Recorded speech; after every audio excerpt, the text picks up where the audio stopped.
Metrópole em Foco está no ar. Metrópole em Foco, para discutir a cidade que queremos, seus problemas e suas soluções. Apresentação, Pedro Nastri. Bom dia. Metrópole em Foco está no ar. Eu sou Pedro Nastri e faço companhia a vocês até às 11 horas. Metrópole em Foco, um programa para discutir a cidade que queremos, seus problemas e suas soluções.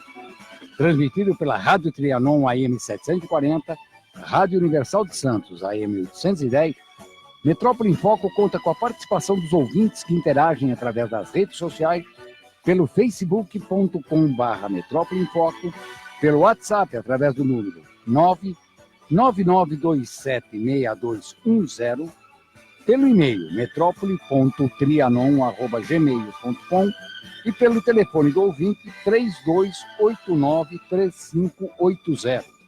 E você também pode acompanhar Metrópole em Foco e toda a programação da Rádio Trianon pelo site www.radiotrianon.com.br. Metrópole em Foco tem a produção de Duda Júnior, trabalhos técnicos de Sérgio de Souza, montagem e mixagem de Gerson de Lima e direção de Pedro Nastri. Metrópole em Foco, discutindo a cidade que queremos. São Paulo se encontra aqui.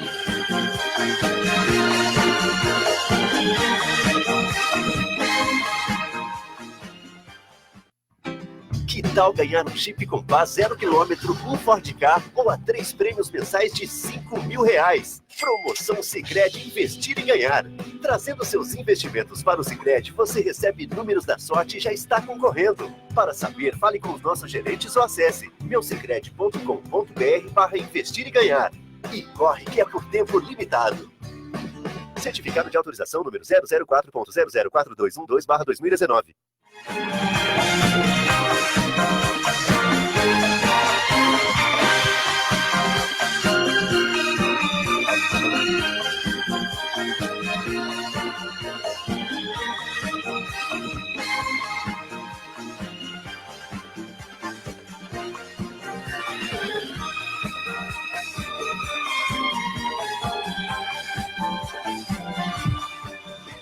E bom dia. Conforme nós falamos aí na semana passada, no finzinho aí, sexta-feira, semana todinha, nós falamos sobre os problemas ali que vinha acontecendo na Cracolândia, né? Que a polícia estava realizando uma operação contra o tráfico de drogas ali, inclusive, né? Com uma operação, a polícia saiu ali com 21 mandatos de prisão para ser cumprido, mais 20 de busca e apreensão, e recebemos aí uns telefonemas aí de entidades discutindo, né, sobre truculência policial ou não, mas o fato é que a gente não falava nem truculência policial porque 21 mandatos de prisão, né, a polícia realmente tem que sair para cumprir. E se a pessoa ali fosse contra alguma coisa, lógico que a polícia vai ter que usar um pouco da força, porque senão ela não cumpre a obrigação dela. Mas hoje nós estamos recebendo aqui o doutor Quirino Cordeiro Júnior, ele que é secretário de Cuidados e Prevenção às Drogas do Ministério da Cidadania, né? Também tem uma vasta experiência aí nessa área da saúde mental e da dependência química. O professor Quirino, o doutor Quirino, aí é formado aqui pela Faculdade de Medicina da Universidade de São Paulo, pela USP, também tem doutorado em psiquiatria, também pela USP. Antes de mais nada, bom dia, doutor Quirino, bom dia. Eu falei professor, desculpa, não é professor, doutor, professor também. Tá bom, bom dia. Bom dia, muito obrigado pela oportunidade de estar aqui, para que possamos conversar sobre as políticas públicas de saúde mental e de drogas no país, políticas essas que sofreram mudanças importantes nos últimos tempos, com o intuito de buscarmos fazer frente aos graves problemas que a sociedade brasileira vem enfrentando nessas áreas, em especial na área das drogas. Também estamos aqui hoje com o doutor Miguel Tortorelli, né, presidente aí da Federação Amor Exigente, e que já esteve aqui conosco. Nós já tivemos um bom bate-papo. Eu tenho muito a agradecer ao próprio senhor Miguel Tortorelli aí, por ter feito esse meio campo aqui para trazer o doutor Quirino aqui. Obrigado. Bom dia aos ouvintes e internautas da Rádio Trianon. Agradecer, Pedro, a você, ao Dudo, teu produtor, a oportunidade de levar aos nossos ouvintes, aos nossos internautas, a informação. A informação realmente é a grande arma contra as drogas. E, atendendo o seu convite, nós pedimos para o doutor Quirino estar conosco. Ele gentilmente veio, que é hoje o primeiro homem na linha contra as drogas do Ministério da Cidadania. E, com certeza, aqueles que estão nos ouvindo vão ter a oportunidade de conhecer a nova política sobre drogas. Você colocou agora a operação que houve na Cracolândia. Infelizmente, essas ONGs que defendem, né, o livre-arbítrio daquelas pessoas não têm um ente querido com o problema de drogas. Pois se tivesse, com certeza absoluta, não fariam o que fazem. Mas nós vamos conversando. Vamos, E também o Fábio Antunes, que é coordenador geral de grupos sobre a idade, né? Do Amor Exigente. Do Amor Exigente, é. E ele já esteve aqui também conosco, juntamente com o Ronaldo, nós discutimos aí isso. E é um problema que a gente, assim, tem que discutir a exaustão mesmo, né? Acho que é o mal do século, não? Bom dia a todos, bom dia a todos os ouvintes. Queria agradecer a participação e ser convidado para, mais uma vez, estar expondo aqui as opiniões.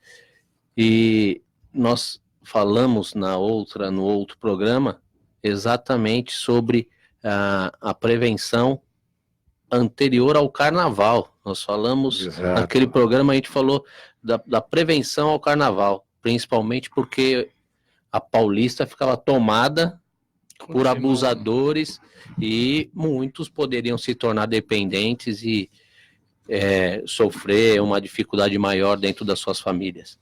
E vem crescendo isso e a nossa preocupação também, né? Porque os grupos de sobriedade vêm se alterando devido à quantidade de demanda que vem de pessoas pedindo ajuda para uma intervenção mais eficaz e melhor para os tratamentos.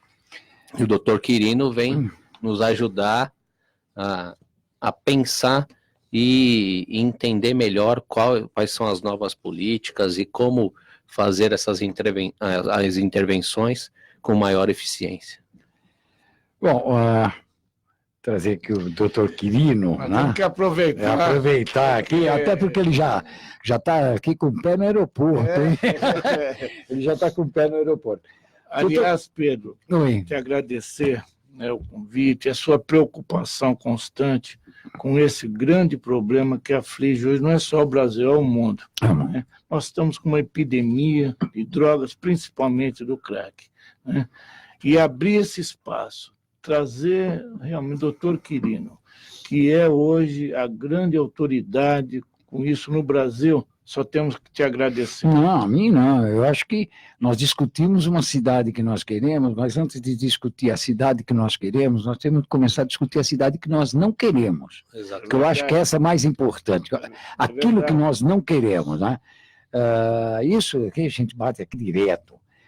Bom, doutor Quirino, vamos falar sobre essa nova lei, como é que isso funciona e de que forma São Paulo está inserido? Bem, nós vivemos no Brasil hoje um momento especial no que diz respeito às políticas públicas na área de saúde mental e de drogas.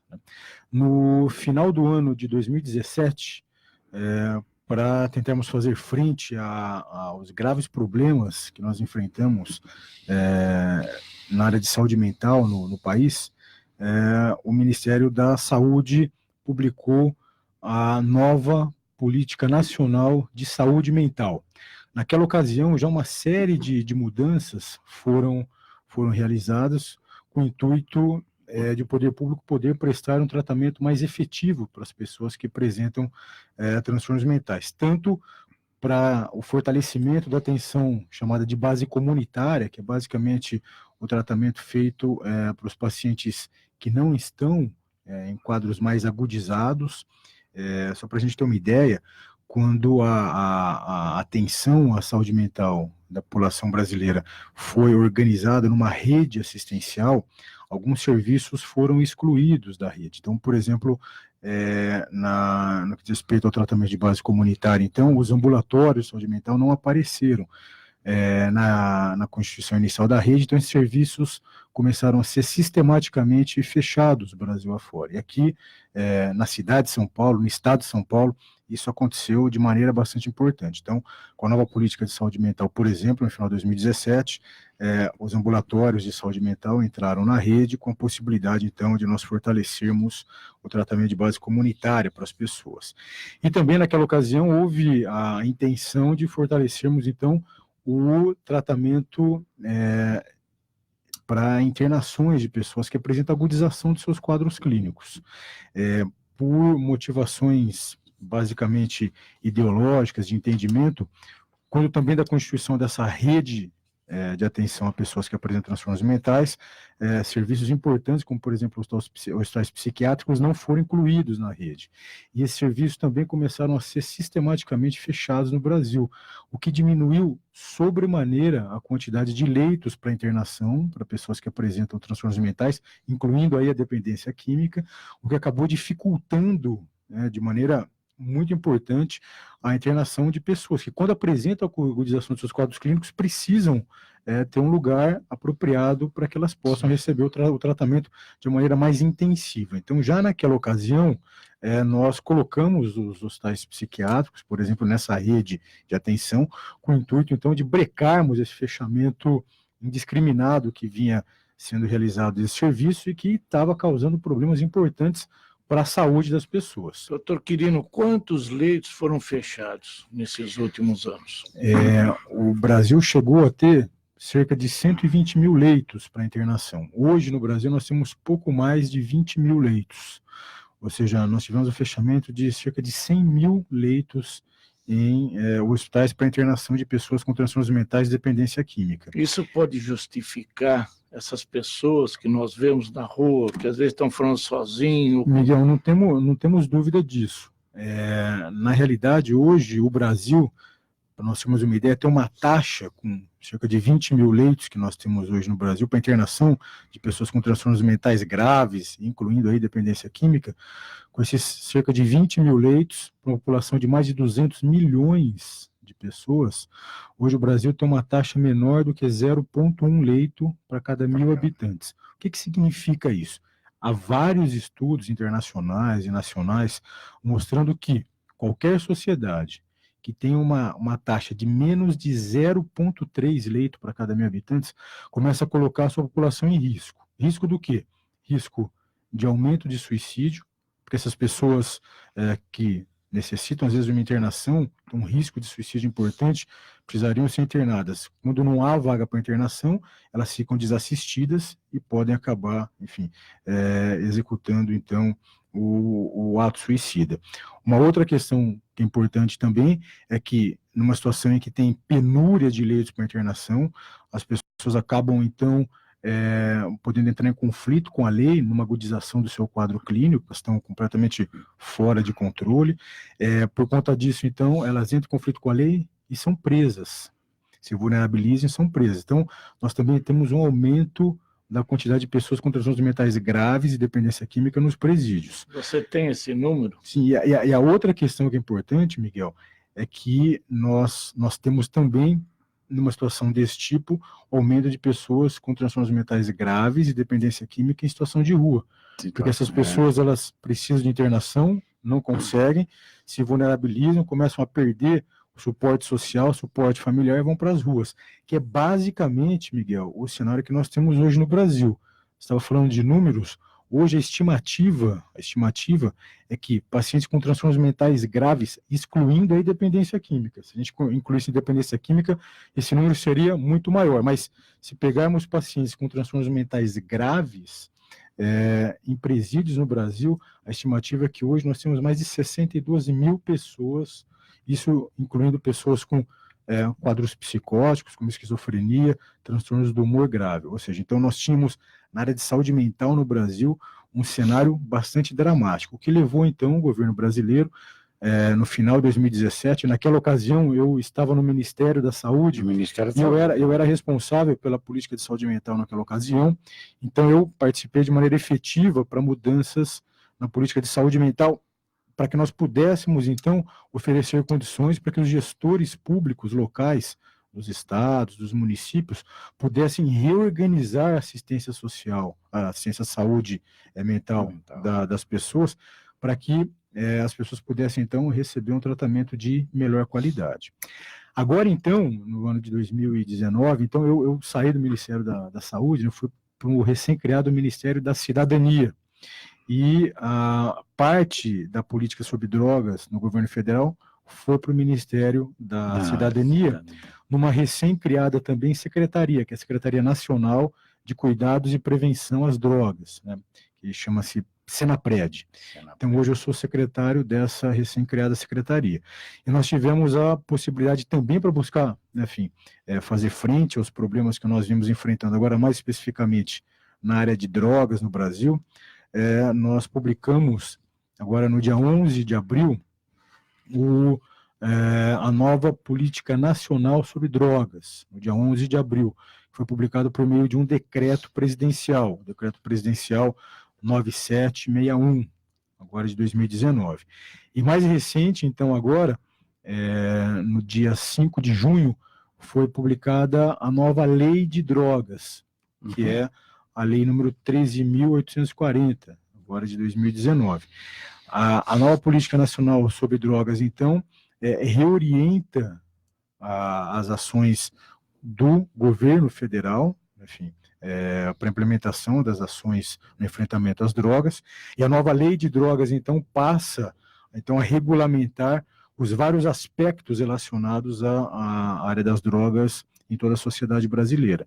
Tudo isso com o objetivo, né, de buscarmos fazer frente aos graves problemas que nós vimos enfrentando por conta de políticas públicas equivocadas que vinham sendo realizadas no Brasil nessas últimas, pelo menos, 3 décadas.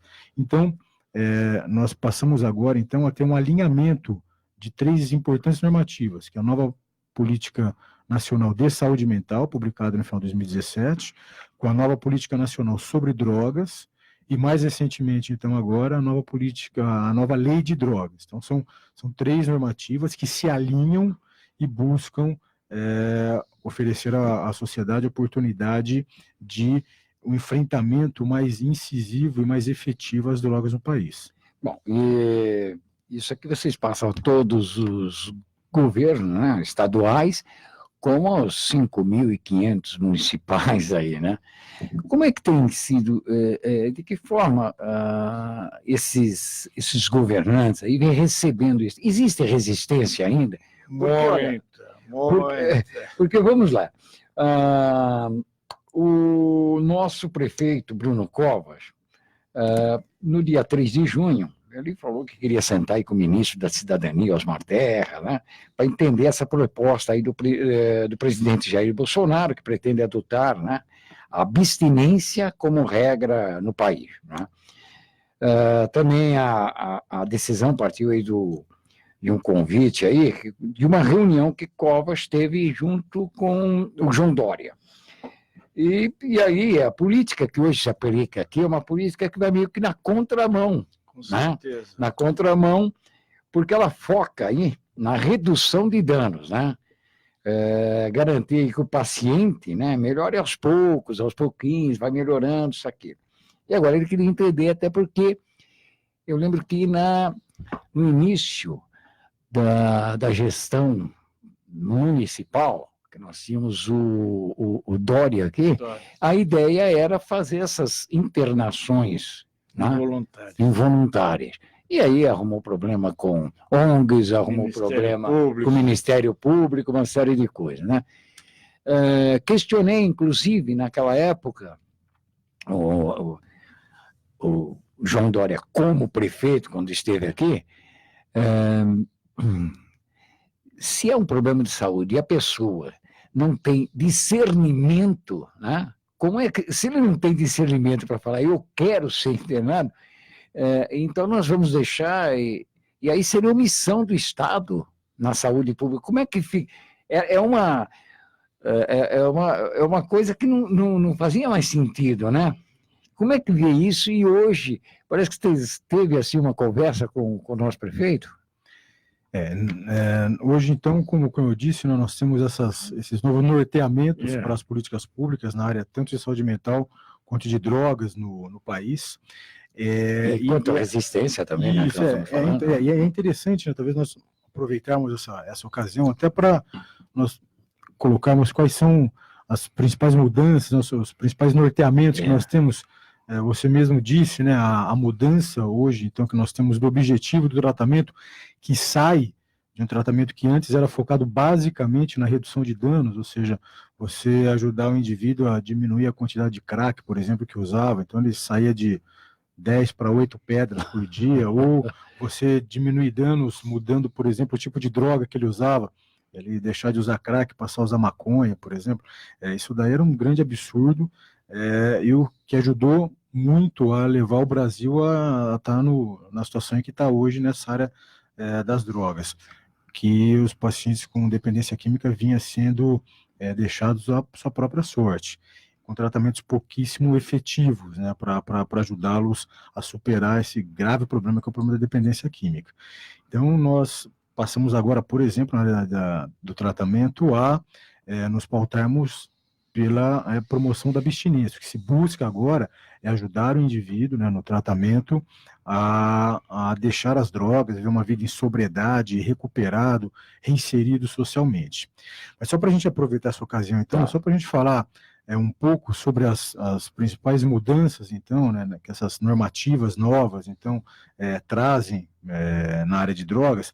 Acho que a primeira questão, a questão central, é que tanto a nova política nacional sobre drogas, como também a nova lei de drogas, traz uma posição contrária à legalização dessas substâncias no Brasil. Isso é um ponto central, né, que é um ponto do governo, por meio da publicação do decreto presidencial, que instituiu a nova política nacional sobre drogas, e também uma posição da sociedade, que foi emanada do Congresso Nacional, já que a lei de drogas foi aprovada agora, no dia 15 de maio, e publicada no dia 5 de junho, foi aprovada no Senado Federal, que representa, então, toda a sociedade. Então, nós temos essas normativas que são a expressão direta, né, enfim, da posição tanto do governo quanto da sociedade contrária à legalização das drogas no país.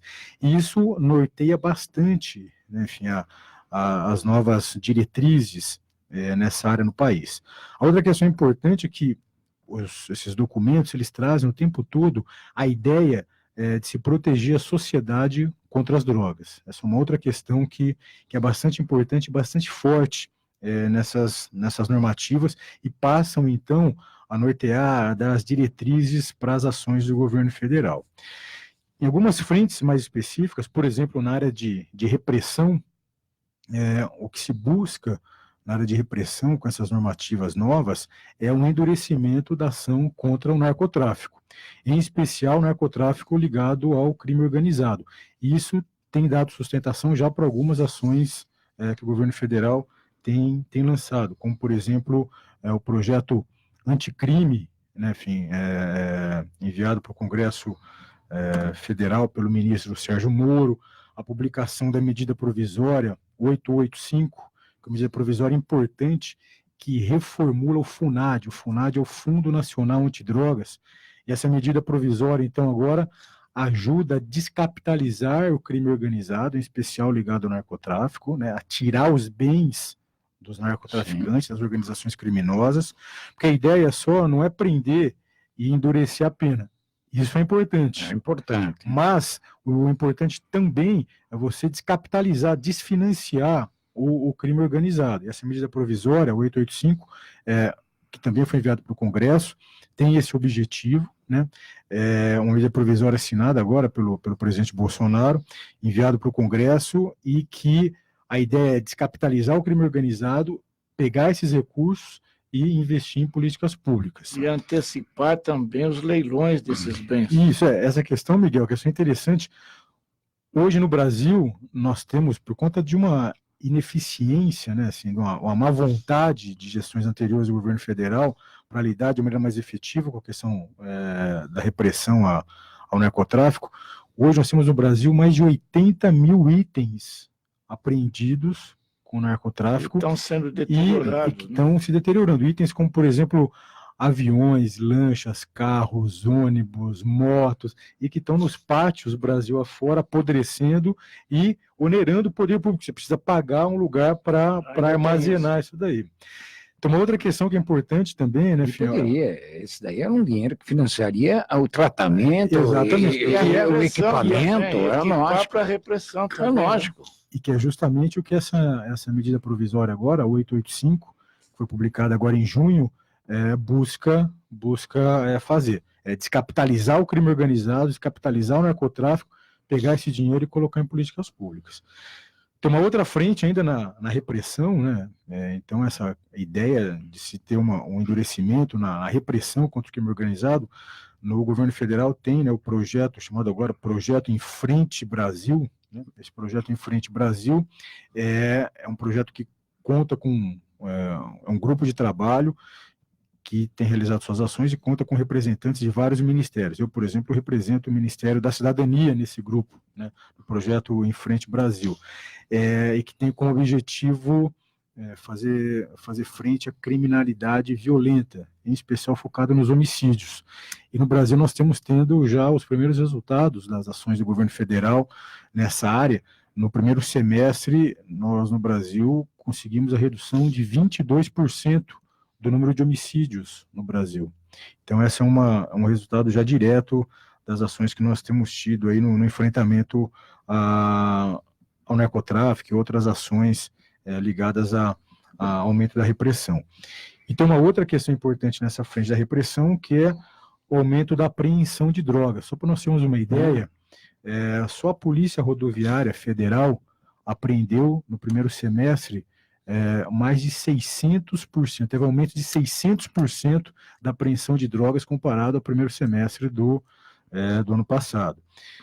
Se a gente pegar, por exemplo, a apreensão, né, de cocaína no Brasil, em 2017, no primeiro semestre, houve uma apreensão de 9,8 toneladas, 2017. Em 2018, teve um aumento para 13,2 toneladas. E agora, nesse primeiro semestre de 2019, houve um aumento na apreensão de cocaína, por exemplo, no Brasil, houve uma apreensão de 25,3 toneladas de cocaína. Ou seja,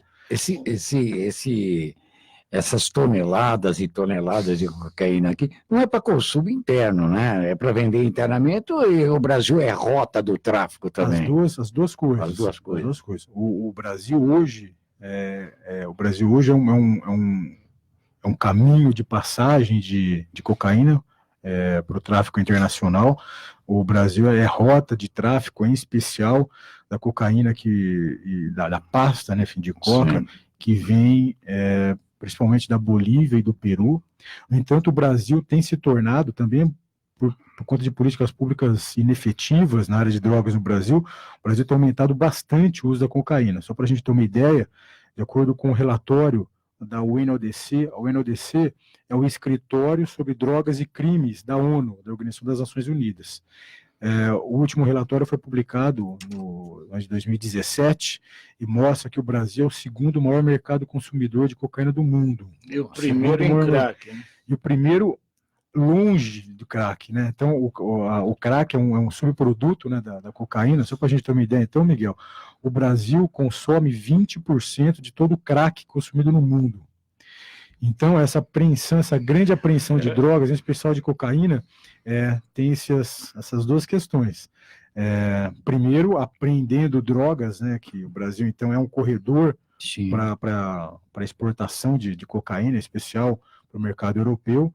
Cocaína essa vinda da Bolívia, do Peru, principalmente, mas o Brasil também, infelizmente, é um grande mercado consumidor da cocaína, ou cocaína aspirada, no caso, a cocaína em pó, e também no caso da cocaína fumada, que é o crack, cocaína em pedra. Então, essas ações de repressão que têm sido aumentadas têm tido já resultados importantes aqui, como, por exemplo, nós já conversamos, diminuição do número de homicídios, apreensão de drogas no país.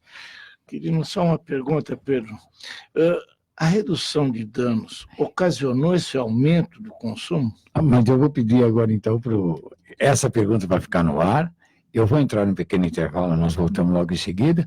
E na volta eu quero aqui, ó, o Fábio só está prestando atenção, só anotando. Mas nós sabemos aqui.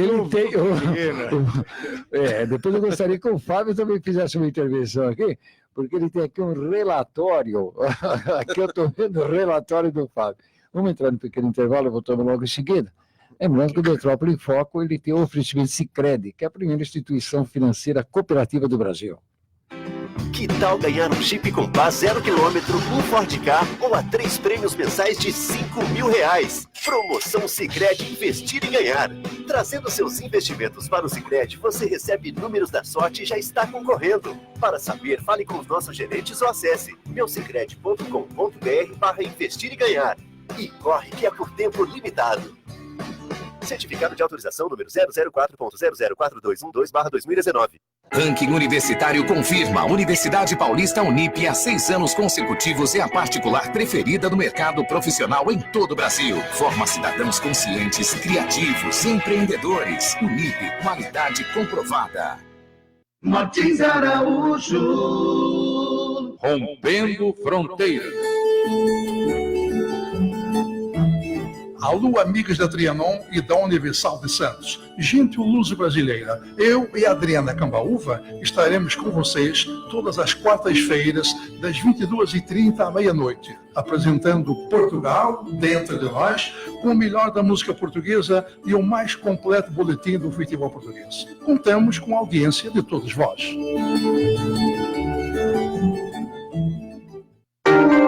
Rádio Trianon.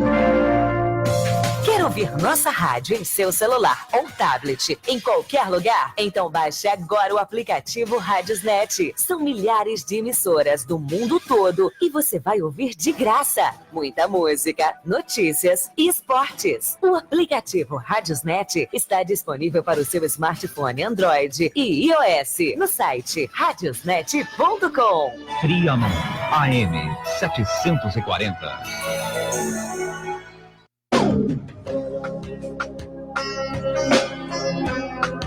Acompanhe aqui, na Rádio Trianon, Educação em Diabetes. Todas as segundas, quartas e sextas-feiras, a partir das 4h. Educação em Diabetes. Agora também no Facebook e no Instagram. No Facebook, Associação Nacional de Atenção ao Diabetes. No Instagram, ANAD Oficial. Apresentação, médico endocrinologista e presidente da ANAD, Dr. Fábio Fraige Filho.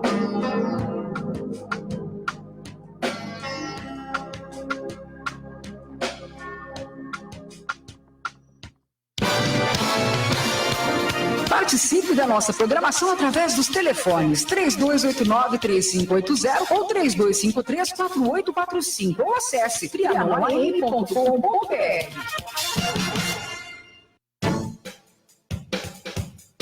Olá, aqui é a Mônica Vilela Grave da Rádio ONU em português em Nova York. Notícias do Brasil e do mundo produzidas pela nossa equipe de jornalismo entram no ar todas as terças e quintas-feiras, das 2 às 3 da tarde, no programa Observatório do Terceiro Setor, na Rádio Trianon AM, parceiros da Rádio ONU. E para conferir as notícias diretamente da página da Rádio ONU, basta acessar radio.un.org/POR e seguir a Rádio ONU no Twitter e no Facebook.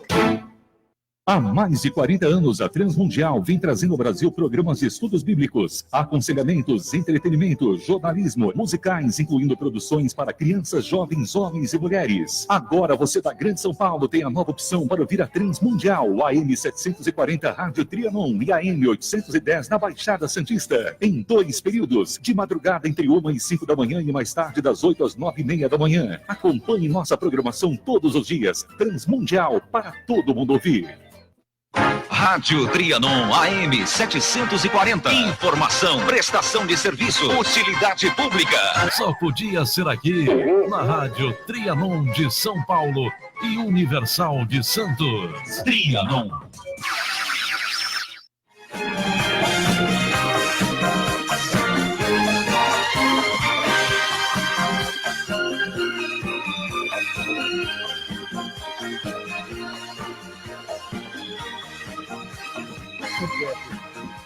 E retornando aqui no Metrópole Fora, fica aqui o meu pedido para as intervenções do Fábio.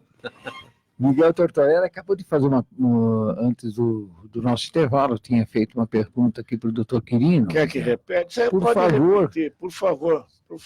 Não, a sua pergunta ao... Eu perguntei para o Quirino, doutor Quirino, além de ele ser o secretário, o doutor Quirino é um psiquiatra de formação, né, atuou muito tempo na área, continua atuando, é professor. A redução de danos pode justificar esse aumento no consumo de drogas?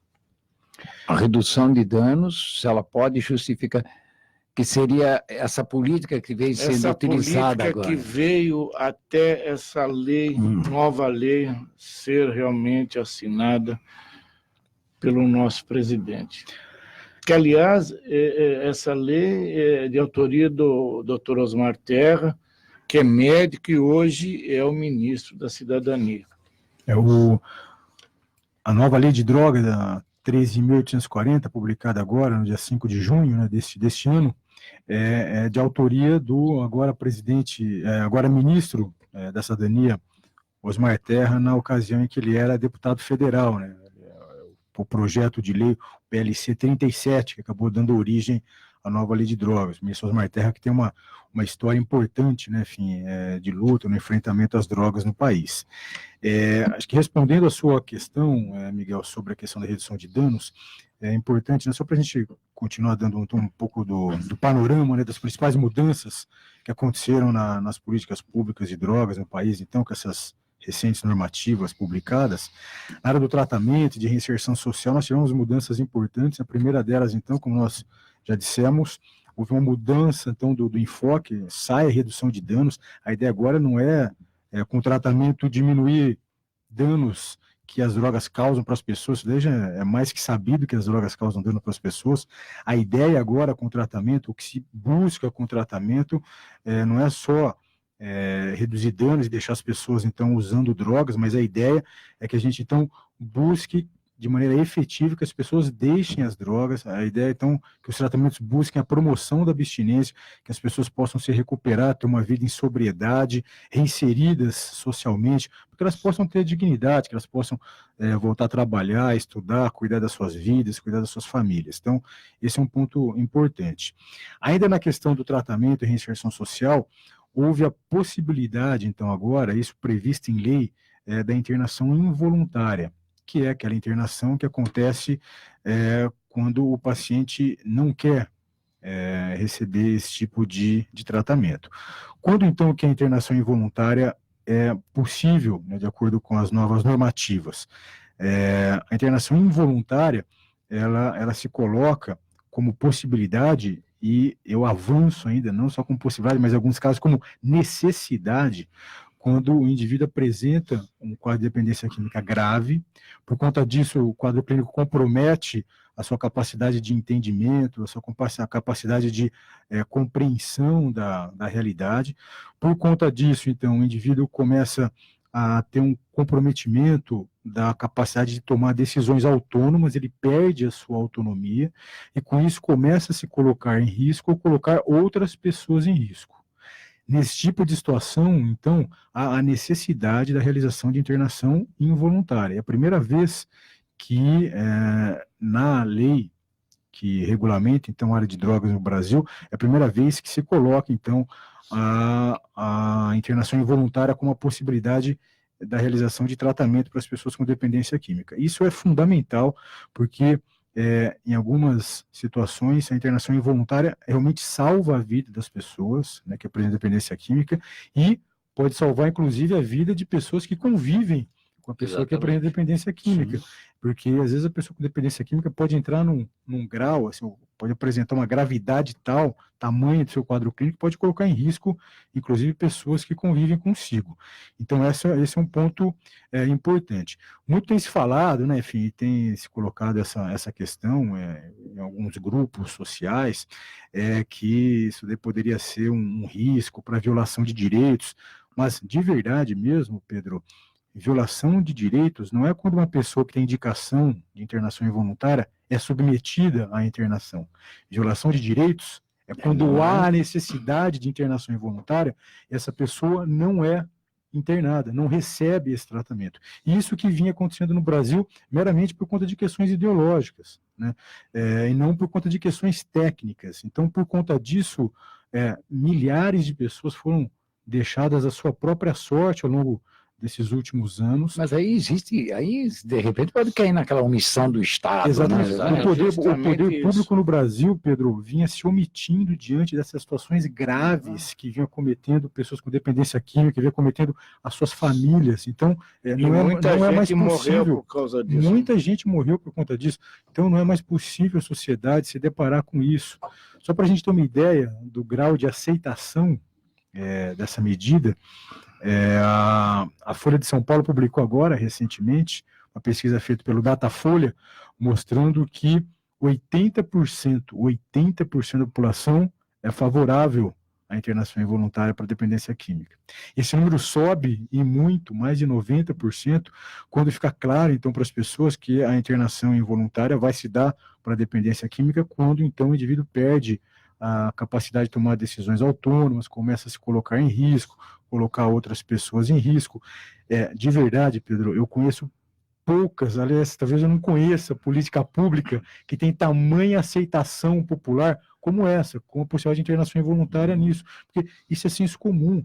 Se alguém está doente e a doença compromete a sua capacidade de entendimento, esse indivíduo, por conta disso, começa a se colocar em risco, não há outra possibilidade senão a intervenção contra a vontade dele. Não fazer isso, sim, que é deixar o indivíduo à sua própria sorte. O Pedro tem um depoimento também aí. Exato. Sobre isso, não tem, Pedro? Tem, o Drauzio Varela. Não. Doutor Drauzio Varela. Tem um trabalho. Ele tem um trabalho sensacional. E ele, com o trabalho que ele desenvolveu dentro da própria penitenciária feminina, bom, ele passou pelo Carandiru, fez um trabalho espetacular. E ele falou o seguinte, que ele atendeu muitas ex-usuárias de crack dentro da penitenciária feminina.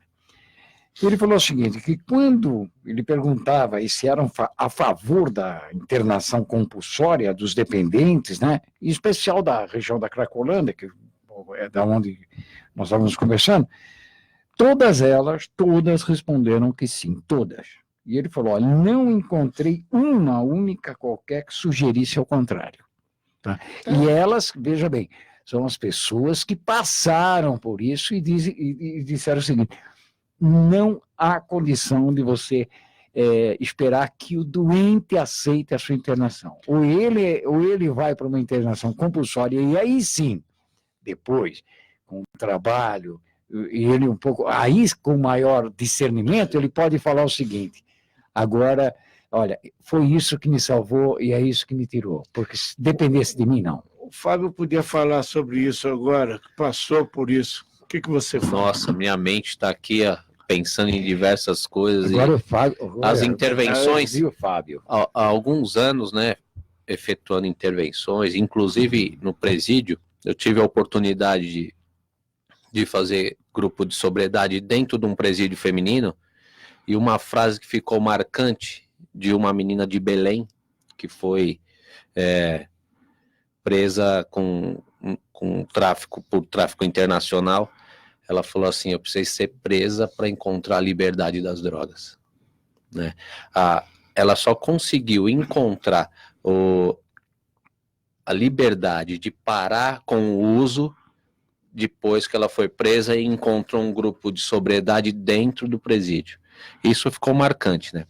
Porque essa menina, ela trabalhava no tráfico em Belém do Pará e depois que ela foi presa, ela começou a trabalhar dentro do presídio e com esse trabalho ela conseguiu construir uma casa e dar mais dignidade para o filho. Essa era a fala dela, né? Então, quando se fala nas presas, nas pessoas que buscaram sobriedade, e é unânime, elas dizem, e em outros presídios também, os homens dizem, se não fizer uma intervenção mais efetiva, não vai haver possibilidade de recuperação. E de acordo com o acompanhamento que eu faço das pessoas que foram internadas involuntariamente, que chegam nos grupos de sobriedade, após 5, 10 dias que essa pessoa sai do momento de crise, é muito comum conseguir fazer com que essa pessoa entenda a importância de ter sido feito esse ato involuntário. Isso são nos grupos de amor exigente que você faz sobriedade. Exatamente, nos grupos de sobriedade do amor exigente acaba chegando muitas pessoas que já estão conscientes do momento que elas precisam dar um processo de continuidade ao que foi aprendido na internação e que inicialmente foi por ação involuntária e após alguns dias foi feito um trabalho de conscientização e essa internação se tornou voluntária, passando a melhorar o quadro e inclusive que a pessoa deseje cada vez mais estar em abstinência.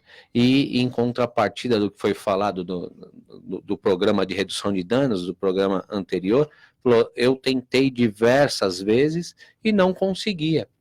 Por quê? Eu me deparava com outro usuário e era mais forte me levar para o uso novamente do que eu continuar em abstinência. Então, tudo que foi falado, a lei, a nova política, o que o Dr. Quirino nos expôs, nos dá uma esperança muito grande de melhora para essa população aí que vem sofrendo, e não só os usuários, mas também os familiares. Que a maioria das famílias que tem envolvimento com isso já não aguenta mais. Nossa população está bem desgastada relacionado a isso, a insegurança nas ruas, você não sabe se você sai, não sabe se vai voltar, se vai conseguir estar com seus pertences, porque a qualquer momento pode se deparar com algum dependente aí em crise e ele querer, né, oferecer risco. Se ele oferece risco para a família, como o Dr. Quirino falou, imagina para uma pessoa desconhecida. Para ele furar com uma faca ou uma arma, é muito mais fácil. Então, são muitas coisas, assim. E o que eu percebi, doutor Quirino, vou emendar com uma pergunta. Fazendo algumas intervenções, eu percebi assim, se ele tem uma dificuldade mental, um quadro de saúde mental, e ele fez apenas uma utilização, ou de maconha durante a vida, ou de álcool, ele já não é mais atendido num CAPS adulto de saúde mental. E, ao mesmo tempo, o CAPS álcool e droga, ele não consegue ter esse atendimento mais especializado para esse quadro. Então, eu percebi ao longo de alguns anos, oferecendo acompanhamento a essa população, que tem um atendimento mais efetivo de ambas as partes. Por quê? Porque o CAPS álcool e droga não tem uma equipe mais especializada para cuidar da parte de saúde mental, e a parte de saúde mental tem uma dificuldade séria quando esse quadro tem abuso de substância inserido. E aí dificulta, esse dependente fica no meio do caminho e não tem um atendimento mais efetivo. Desde o final de 2017, quando nós realizamos a mudança na política de saúde mental, nós já começamos a buscar fazer frente a esses problemas, né, enfim, que nós vimos enfrentando para o atendimento das pessoas com dependência química e transtorno mental de maneira geral. A comorbidade, que é essa associação de um transtorno mental com uma outra condição clínica, como, por exemplo, a dependência química, no caso específico da dependência química, a comorbidade é bastante prevalente. Não é incomum você ter um paciente com dependência química e outro transtorno mental. O que nós temos buscado agora, então, né, agora isso mais focado no Ministério da Saúde, que é onde estão ligados, então, os serviços, né, como os CAPs, por exemplo, o que tem se buscado agora é capacitar esse serviço para que esse tipo de situação não aconteça, porque os CAPs precisam estar preparados para isso, porque a comorbidade é muito importante e ela não pode ser um fator limitador para o tratamento das pessoas. Só dando continuidade a essa questão ainda em relação ao tratamento que a gente vinha falando, a gente falou um pouco da mudança do objetivo, que sai de redução de danos para promoção de abstinência, que se coloca a possibilidade de internação involuntária, para salvaguardar, inclusive, o direito das pessoas, né, ao tratamento efetivo, digno, né. Um outro avanço também que nós tivemos foi a regulamentação das comunidades terapêuticas. As comunidades terapêuticas são muito importantes, extremamente importantes, são entidades que atuam no Brasil há mais de 50 anos, são 5 décadas trabalhando na área do enfrentamento às drogas, tratamento das pessoas com dependência química, mas também por questões ideológicas vêm sendo colocadas de lado, né, no enfrentamento dessa problemática importante no país. Agora, então, o governo federal passa a reconhecer as comunidades terapêuticas. Só para nós termos uma ideia, Pedro, até o ano passado, o governo federal financiava 2.900 vagas em comunidades terapêuticas Brasil afora. A partir, então, deste ano, com a mudança que nós tivemos dessas políticas públicas, o governo federal, então, ampliou o financiamento para as comunidades terapêuticas. Hoje nós financiamos 11 mil vagas. Então, nós quadruplicamos o número de vagas. De 2.900 para 11 mil. De 2.900 para 11 mil vagas. Só para a gente ter uma ideia, hoje nós temos 496 comunidades terapêuticas financiadas Brasil afora, são quase 500, e que oferecem tratamento gratuito para as pessoas. Inclusive, aproveitando aqui a ocasião do seu programa, as pessoas que tiverem interesse, eventualmente, e tiverem necessidade de buscar um atendimento para algum familiar ou para si mesmo, podem entrar no site do Ministério da Cidadania, que é o www.m de Maria, D de dado, S de sapo, então mds.gov.br.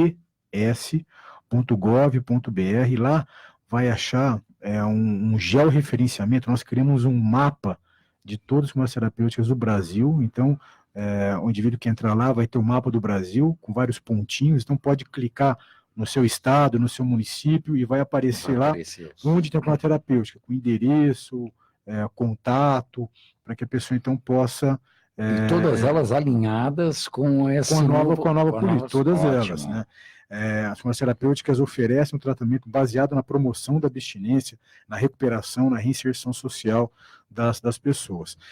Quem tiver dificuldade, não tiver acesso, por exemplo, ao computador, pode ligar. Nós criamos no Ministério da Cidadania, nós criamos uma central de relacionamento com a população.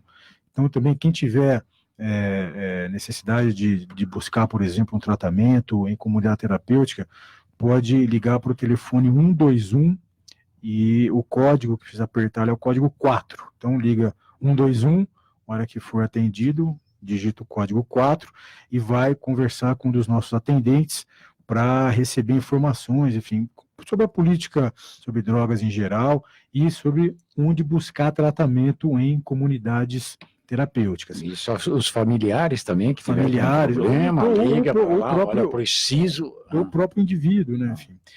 Essa é uma questão importante, né, a gente tem buscado divulgar isso para que as pessoas possam realmente ter acesso ao serviço e também para dar transparência, né, assim, dessa política pública. Agora, nós continuamos o investimento no aumento de vagas para a internação das pessoas com dependência química. Agora, no próximo mês, nós vamos lançar um outro edital de financiamento, a nossa ideia é ampliar ainda mais o tratamento das pessoas com dependência química no Brasil nas comunidades terapêuticas. Nossa ideia, então, o governo federal ampliar o financiamento para a oferta dessas vagas que são totalmente gratuitas para as pessoas. Aproveitando, então, a ocasião aí, respondendo a uma questão que o Miguel, então, apresentou, que é um tema extenso. Cara, então, essa questão da redução de danos, né? Essa questão da redução de danos contribuiu para que nós tivéssemos esse cenário caótico que nós temos na área de drogas no Brasil, aumentando o uso importante que nós temos hoje no país, não há dúvida quanto a isso. Era um tratamento ineficaz que nós tínhamos, nós não recuperávamos as pessoas, nós simplesmente mantínhamos a pessoa no uso da substância, e esse é um equívoco, na verdade, se a gente for pensar, Pedro, esse é um equívoco já inicial, de saída, porque o que marca a dependência química, esse quadro clínico, é a impossibilidade do indivíduo dependente da droga de se controlar diante do uso da substância. E se a gente tem uma política pública centrada na redução de danos, a gente parte do pressuposto que o indivíduo basicamente vai ter que se controlar em algumas situações para buscar evitar danos que a droga vai causar para si. Ou seja, é um equívoco total, porque o indivíduo não tem condições de se controlar. Ou ele busca a sobriedade, ou ele busca deixar de usar a substância, ou ele vai ficar o tempo inteiro, diminui um pouco, daqui a pouco aumenta. Por quê? Porque ele não tem o controle sobre o uso da substância. Então, o que a gente precisa buscar mesmo são políticas públicas efetivas para ajudar as pessoas a se recuperarem, né? Porque ajudar as pessoas a que possam sair do mundo das drogas. E ele perde a crença naquele método, porque ele tenta e não consegue, ele acaba desistindo e se entrega mesmo à marginalidade, aumenta o uso, porque é a forma com que ele sabe lidar com as emoções dele dessa forma, e ele não recebe esse tratamento efetivo. É tão importante, né, essa alteração, é tão importante oferecer o tratamento com as comunidades terapêuticas, porque de lá vai sair num processo de abstinência, e a comunidade terapêutica vai conseguir dar o suporte nos momentos iniciais que ele vai estar em crise, e essas crises bem administradas gera bons resultados. Isso já é o princípio do amor exigente, o oitavo, crise. E por falar em amor exigente, enfim, por falar em políticas públicas para ajudar as pessoas a se manterem abstinentes e conseguirem viver uma vida sem drogas, o governo federal agora, numa medida inédita, né, assim, a primeira vez que nós vamos fazer isso no governo federal, nós devemos publicar também um edital agora, neste ano, que vai buscar financiar grupos de mútua ajuda e grupos de apoio familiar. Não é possível nós enfrentarmos problemas tão graves, complexos e de difícil abordagem como a dependência química se nós não tivermos um trabalho com as famílias, né? Os grupos de mútua ajuda, por exemplo, também são uma outra frente importante de trabalho. Então, que é o que vai dar suporte depois a tudo aquilo. Isso, exatamente. Aliás, a nova política contempla, também fala sobre os grupos de mútua ajuda. Né? Isso. Nós fizemos questão de incluir no texto da nova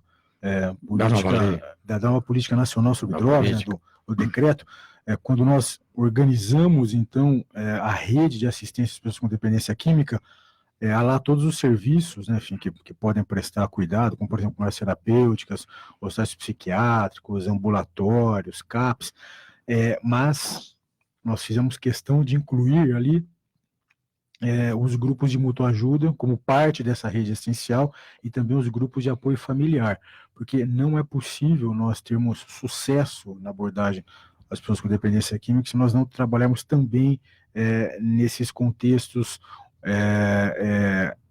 de suporte social e familiar para o indivíduo com dependência química.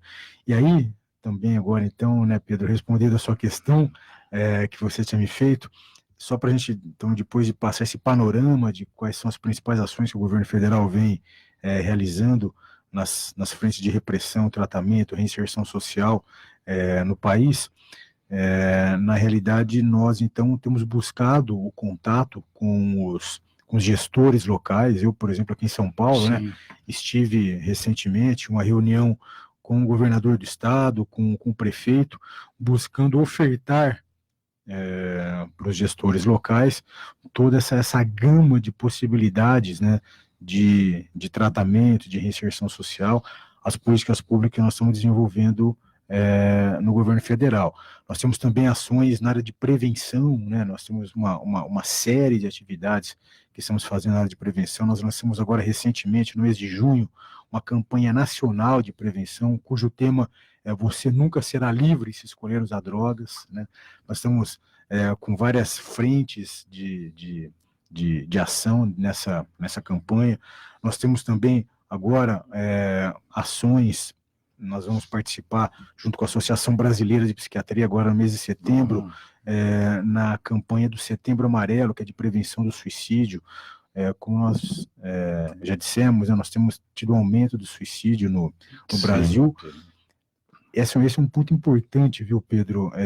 O suicídio é um fenômeno que está muito relacionado à questão da dependência química.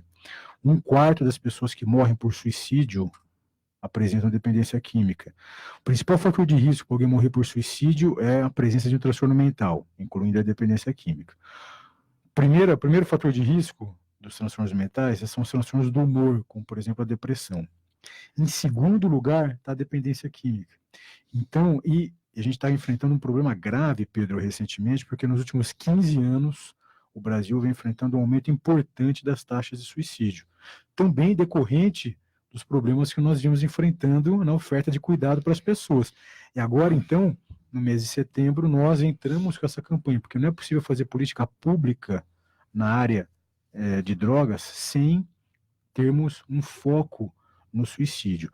Ainda na questão da prevenção, o governo federal está com uma ação no contraturno escolar, em regiões carentes, ofertando a possibilidade de crianças que vivem nessas regiões poderem fazer o contraturno escolar, o período livre que eles estão sem aula.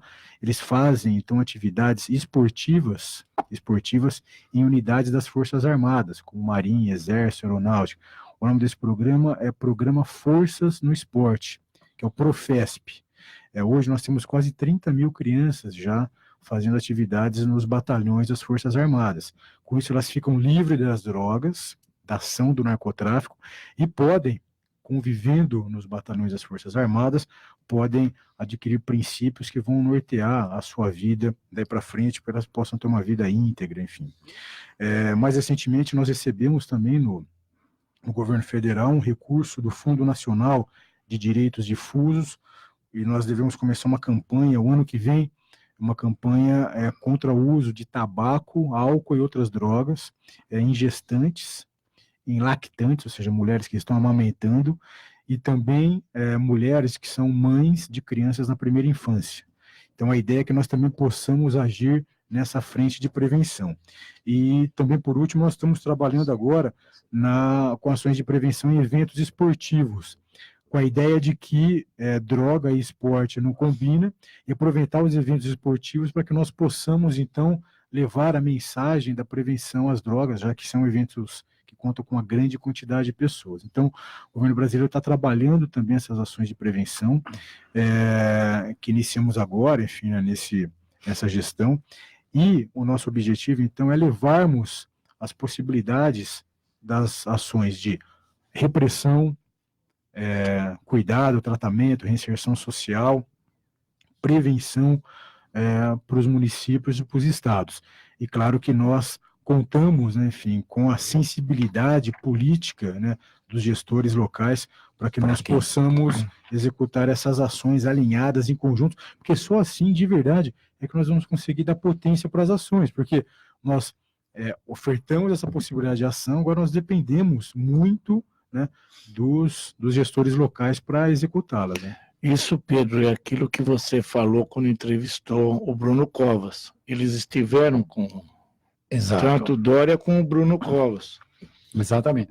E lembrando também que nós estamos falando aqui do Ministério de Cidadania, né? Também. Mas é uma coisa de saúde, quer dizer, a saúde pública em todo o seu processo, porque isso, se não houver aí um combate efetivo, um tratamento efetivo, isso aqui vai sobrecarregar a SUS, porque o aumento de jovens com câncer de boca, com câncer de garganta, que estão morrendo por culpa do uso excessivo, inclusive do próprio crack, que trouxe esse problema, cheio de pessoas aí, e nós fizemos um encontro, falamos sobre câncer de mama, e a pessoa que trabalha sobre isso, ela falou, eu gostaria de falar uma coisa que é tão importante hoje quanto câncer de mama, que são os jovens que estão com câncer de garganta por uso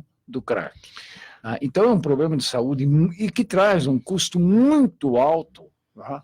E a sociedade paga por isso. É verdade. A sociedade acaba pagando por isso, e aí...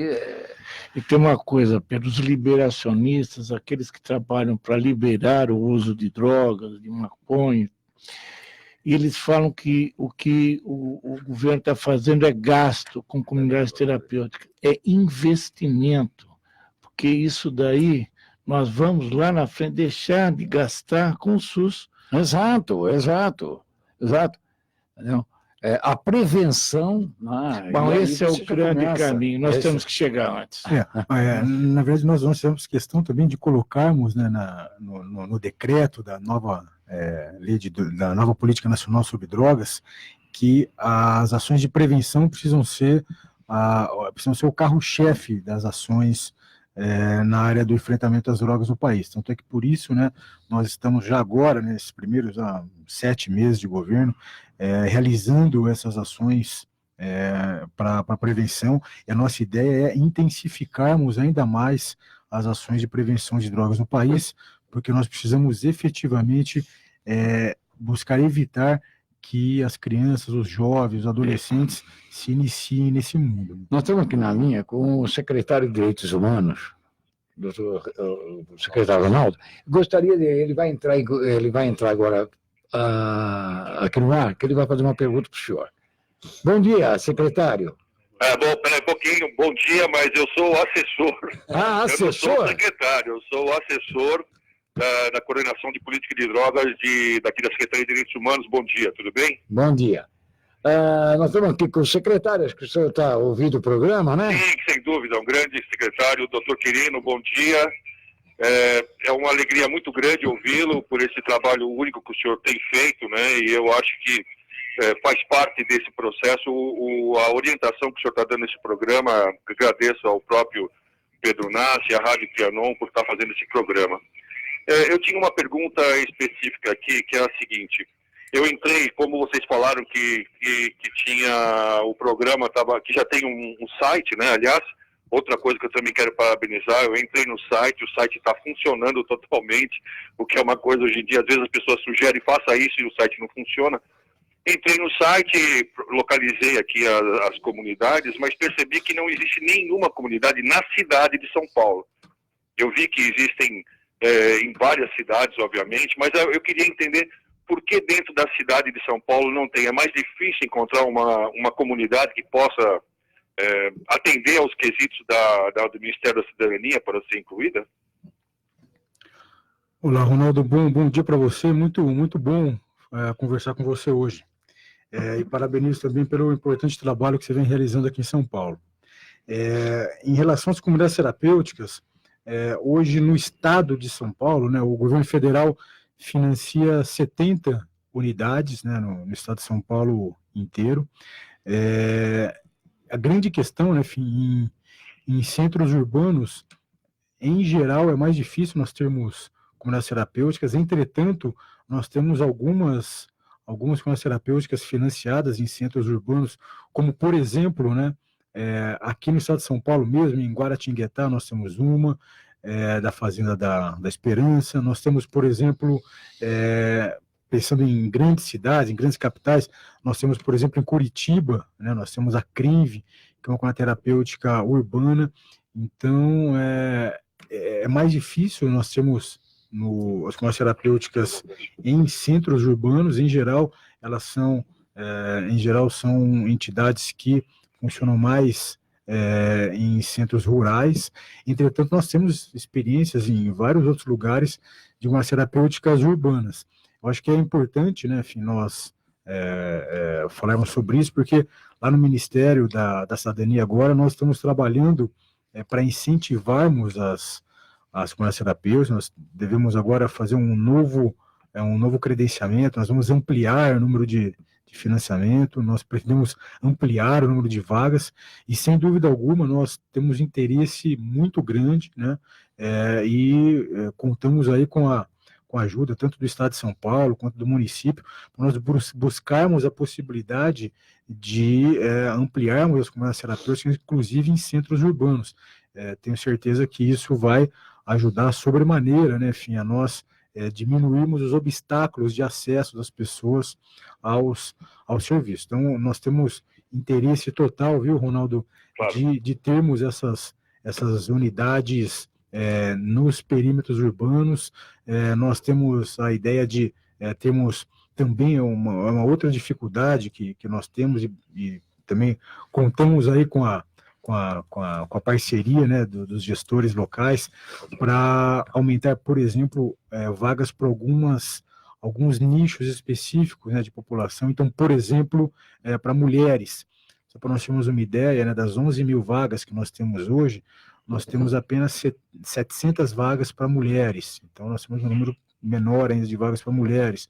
Temos também poucas vagas para adolescentes, poucas vagas para mães nutris, né, que são aquelas que estão com seus filhos e que precisam de tratamento, mas também precisam cuidar dos seus filhos.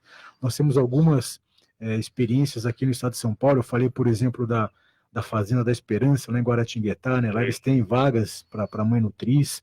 Então, acho que nós temos alguns desafios aí, né, para a oferta de vagas. Nós, como eu já disse, né, agora no governo federal nós vamos ampliar a oferta de vagas, e nós estamos trabalhando, né, para ampliarmos a oferta para esses nichos. Só para a gente ter uma ideia também, né, a gente tem vários desafios, né.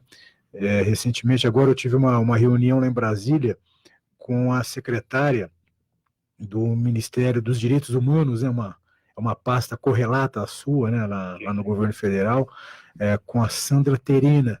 A Sandra Terena cuida das questões ali relacionadas à população indígena, e nós também devemos agora, nesse próximo edital, buscarmos fomentar e induzir vagas para essas populações. Existem no Brasil algumas experiências, como, por exemplo, lá no estado do Amazonas, em São Gabriel da Cachoeira, que é uma comunidade terapêutica que também é administrada pela Fazenda da Esperança, que tem um trabalho bastante importante com populações indígenas locais. Então, né, nós temos no Brasil algumas questões que precisam ser trabalhadas com as comunidades terapêuticas, e sem dúvida alguma essa de nós termos unidades em centros urbanos, comunidades terapêuticas urbanas, é um desses desafios que nós precisamos agora buscar fazer frente. Mais uma coisa, Ronaldo, aqui em São Paulo... Bom dia, doutor. Bom dia, tudo bem? Na cidade de São Paulo, que eu conheço, só existe uma comunidade. É muito difícil, né, conseguir abrir uma comunidade que atenda todos os requisitos, né, de alvarás, tanto municipal como estadual, Anvisa. Mas aí eu acho que agora vai ter que entrar essa parceria Eu só conheço... para facilitar um pouco, né? Eu só conheço a Casa Dia São Paulo. É a única que nós temos aqui na capital, falando no município. Mas é muito difícil. Até eu acho que é importante, o doutor Quirino comentou uma coisa, eu queria até reforçar a quantidade de vagas para mulheres, doutor Quirino, porque o que nós temos hoje é um aumento excessivo, né, do consumo pelas meninas, né, elas estão totalmente... Principalmente do álcool. Né? Do álcool, né, eu estou falando justamente nessa linha. Então, e o álcool, obviamente, traz o resto, que esse aumento das vagas para as mulheres vai ser muito importante, né, para atuar em cima desse problema imediato, né. Vamos devagar, né? Querido, chegou agora. Não, mas isso daí, viu, Ronaldo, é muito importante mesmo. Nós estamos atentos, acho que são grandes desafios, né, que nós temos lá no governo federal e que nós vamos buscar fazer frente. Essa questão que você está comentando, por exemplo, do uso de álcool, né, entre mulheres, nós temos o segundo levantamento nacional sobre o uso de álcool e drogas, né, que é o LENAD, é um estudo conduzido pela Universidade Federal de São Paulo, pelo grupo do professor Ronaldo Laranjeira, da Uniad, mostrou, né, enfim, numa comparação dos dois últimos edições do estudo, mostrou um aumento importante do uso de álcool, em especial entre jovens mulheres, né? Adolescentes. Então, esse grupo, né, enfim, das mulheres, infelizmente nós temos tido um aumento do uso de drogas, em especial do álcool, e nós precisamos de políticas públicas para fazer frente a isso mesmo. Então, nós somos antenados, né, nesses desafios. Agora, como eu disse, né, nós teremos um novo edital para o financiamento de vagas com as terapêuticas, para buscarmos diminuir, né, enfim, esses problemas que hoje nós temos na oferta de vagas e buscarmos cada vez mais a oferta de cuidado efetivo para as pessoas. Né? Aliás, o Amor Exigente colaborou, participou ativamente nesse levantamento, nesse segundo levantamento do LENAD. Eu estava junto, inclusive. Nós estivemos juntos aí nessa pesquisa. Só quero registrar aqui, desculpa só cortando. Aliás, o problema é seu, né? Não, mas deixa o Pedro falar um pouco. Não, só registrar, porque a Dora está colocando aqui que onde podemos acompanhar esses projetos para a erradicação das drogas, né? Os valores que são destinados para esses projetos e as efetivas soluções já com sucesso. E de que forma? Existe um site, o próprio site da cidade, do Ministério. Então, nesse site mesmo, então, respondendo a Dora, né, enfim, que está nos ouvindo agora, nesse próprio site, o www.m de Maria, D de dado, S de sapo, mds.gov.br, nós temos lá, né, nesse georreferenciamento, nesse mapeamento que nós fizemos em todo o Brasil, das nossas terapêuticas financiadas pelo governo federal, nós temos lá, inclusive, Dora, quanto de recursos que cada uma das unidades recebe. Isso com o intuito de nós termos cada vez mais transparência, né? Enfim, no uso do dinheiro público, na prestação de contas para a sociedade. Então, quem tiver interesse, né, enfim, pode entrar no site, que lá vai encontrar essas informações. Eu até ajudo o doutor Quirino, que ela está na lateral esquerda, embaixo, né? Está escrito transparência e dados abertos. Isso. Muito obrigado, hein, Olha, eu também quero registrar aqui, ó, Nivaldo Godoy, ele fala que o caminho é árduo, hein? O Ed Matos da Silva, a Edna Marchini, a Catarina, Helena, Rogério, Silvio, Petrus, bom, tem aí, todos eles estão fazendo perguntas aqui. Doutor Quirino traz Ibope, viu? Não, mas nós vamos depois passar aqui para ele. Deixa ele voltar de viagem, porque ele já está com o pé no aeroporto. Mas nós vamos fazer o convite, renovar o convite. Não, certamente. Estou falando aqui, olha, que é excelente o tema abordado, né? Que o tema é muito importante e deve ser debatido várias vezes, né? Até se encontrar caminhos para a solução. Eu também penso dessa forma, que nós temos que debater a exaustão. Né? Agora, pergunto uma coisa, agora aqui, vou deixar o doutor Quirino, vou fazer uma pergunta para o Miguel e para o Fábio. Como é que está o trabalho do Amor Exigente, dessa entidade, juntamente agora que pelo menos vocês estão vendo aí a luz no fim do túnel, né? Não é nem no fim, agora parece que iluminou esse túnel aí, porque era mais ou menos, essas políticas de hoje era aquilo que nós pregávamos na discussão, quando esteve aqui o grupo todinho falando, né? Aquilo que o Amor Exigente sempre, e não só o Amor Exigente, mas outras entidades que pensam da mesma forma, né? Nós realmente vimos com mais uma alegria muito grande, uma esperança ainda maior, porque tudo que nós pregamos até hoje, que nós reivindicamos, está contemplado nessa nova lei, né? Nós tivemos muito, o doutor Osmar Terra é o nosso líder, é o homem que realmente conhece muito, estudioso, é neurocientista e conhece profundamente, né, sobre a dependência química. E aquilo que você falou antes, Pedro, quem mais sofre é a família. É a família. Né? E nós fazemos justamente esse trabalho. Amor Exigente hoje tem aproximadamente 1.000 grupos de apoio. Estamos em todo o Brasil, na Argentina, no Uruguai, na Itália, em Israel. Nós atendemos 100.000 famílias por mês, né, gratuitamente. E realmente nós vimos esperança. Essa que você falou que é a luz no fim do túnel. Porque agora já está chegando mais próximo ao meio do túnel, né? É exatamente isso, Pedro. É tão importante você conseguir receber dentro de um grupo de sobriedade pessoas que conseguiram efetivar um tratamento e conseguem dar a sequência com aquela esperança. Não, ele já passou a entender dentro de uma instituição que não havia possibilidade de ele se manter em abstinência fora, porque os locais de tratamento não oferecia essa questão de lidar com a abstinência e de dar sequência nos tratamentos. A partir de agora, essa esperança aumentou. E, inclusive, aumentou a procura pelos grupos para dar continuidade. E receber um pouco mais de informação de como fazer pós-tratamento, ou o meu ente querido está numa internação, como que eu vou fazer quando ele sair? Então, isso nos dá muita esperança e diversas famílias cada vez melhor. Isso é muito importante para nós. Doutor Quirino, é que a gente está chegando mais ou menos no final. Bom, nós vamos voltar aqui. O senhor Miguel Tortorelli e o Fábio, eles já estão aqui, já estão convocados. Eu queria fazer uma perguntinha aqui, que até surgiu aqui também com alguns internautas, que é o seguinte: todo mundo sabe que uma das portas de entrada para as drogas, além dessas drogas que são lícitas, é o caso da bebida, isso, não é?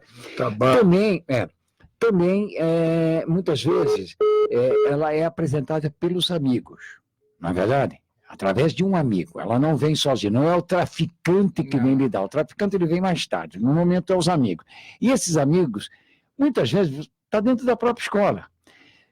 Existe um trabalho de prevenção que vai ser levado para essas escolas, para começar um trabalho sobre isso, começar na raiz do problema. Nós temos dois grandes desafios. Assim. O primeiro é um trabalho com a sociedade como um todo, porque parte considerável do início de uso de drogas se dá dentro da própria casa, né? Em especial das drogas lícitas, como o álcool. Né? Então, é muito comum que as pessoas iniciem, né, enfim, o uso das substâncias dentro de casa. Então, não é incomum, por exemplo, que algumas famílias até introduzam os seus filhos, né, no uso de drogas. Muitos pais falam: eu prefiro que beba aqui comigo em casa do que beba fora. Tem muita questão do uso do álcool ligado à virilidade, masculinidade, enfim. Então, essa questão precisa ser bastante trabalhada na sociedade como um todo, porque nós precisamos proteger as crianças, os adolescentes e os jovens do uso do álcool, né? Há várias pesquisas, Pedro, mostrando que quanto mais precoce o uso do álcool, quanto mais precoce uma pessoa é exposta ao álcool, maior a chance dela ter problemas com álcool no futuro e maior a chance também dela ter problema com outras drogas no futuro. Então, a gente precisa realmente proteger as crianças, a gente não pode favorecer que elas façam uso dessa substância. Então, essa é a primeira questão, e que nós começamos a trabalhar isso por meio dessa campanha nacional que nós estamos realizando agora. E tem uma outra questão que eu trabalho nas escolas. Nós iniciamos já um trabalho com as crianças, como eu já disse, né, no contraturno escolar. Então, essa é uma questão importante. Há várias experiências internacionais exitosas, mostrando que nós precisamos ofertar atividade para as crianças no contraturno escolar. Nós não podemos deixar as crianças sem atividades quando elas não estão nas escolas. a gente precisa fazer com que elas estejam fazendo coisas produtivas, positivas, em especial crianças de locais que são mais vulneráveis. Então, nós começamos essa atividade já com o programa com o Professe, o programa Forças no Esporte, e agora nós já estamos discutindo isso no Ministério da Educação, para que nós possamos ter, então, agora ações mais efetivas também durante o turno escolar. Então, essa vai ser a nossa próxima ação no governo federal. Bom, eu sei que eu vou dar um pouquinho só para cada um falar rapidinho. O senhor vai viajar. Vai viajar. Na volta, dá para voltar aqui no programa? Não, eu já estou fazendo a convocação. Vamos buscar no aeroporto. Hoje eu viajo, hoje eu tenho uma atividade, eu viajo para Viena hoje, vou para a Áustria, tem uma reunião lá, lá em Viena para tratar de coleta de informações mundo afora sobre o cenário das drogas, e o Brasil vai participar então dessa reunião. Mas isso para mim vai ser uma grande satisfação, Pedro, poder estar aqui novamente com você. Ótimo. Com todo o seu o que está vindo de perguntas aí, e eu não abri os e-mails ainda, entendeu? E nem o WhatsApp, aqui é alguma coisinha. Pedro, só uma coisa. Pois não. O Amorezinho tem um trabalho muito forte na prevenção, que nós acreditamos realmente que esse é o único caminho, não é o único caminho, nós temos que chegar antes. Nós temos o Amor Exigentinho, o PQVAE, o Programa de Qualidade de Vida com Amor Exigente, e Educae. Nós estamos em alguns municípios com uma cadeira dentro da grade curricular. Muitos municípios já colocam o programa de Amor Exigente para as crianças. Nós não falamos em droga, é comportamental, né?